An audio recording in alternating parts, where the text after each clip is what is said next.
With master data information, I can define logical dependencies that could be used, for instance, for a configurator if you want to guide people through a series of questions, or it could be used to determine specific information values that are only allowed when other information values are filled in.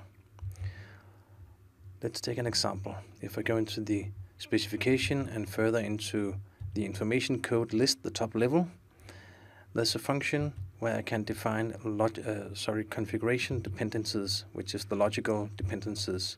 And there's a list that I can define that if this information code is this value, the related information code couldn't be a different value or has to be a different value, etc. So this way I can define setup for a configurator or just for normal logical dependencies. This means if I'm looking at this item, it's a city bike 7 gear, and if I drill down into my information value, I can see that it's possible to add 4 different gears to this bike. For instance, a 16 gear Claris gear. On the other hand, if I change my information value and note that I only have 2 bikes to choose between, and I take the Colibri bike,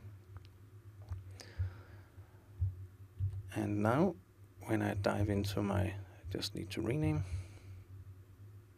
When I go into my gear now, I have only 3 choices because the 16 gear was not an option on the Colibri bike. On the other hand, if I deleted the bike type like this, I could choose between all gears. I have to rename it first. Now I can choose between all the possible gears with the setup I've made, and I'm choosing, for instance, a 20 gear bike like this. Now it's only possible for me to choose, just a second, it needs to rename. Now it's only possible for me to choose a mountain bike, which is the only bike we have with 20 gear. So this way I can set up logical dependencies on all my information code, how they have to interact to one another.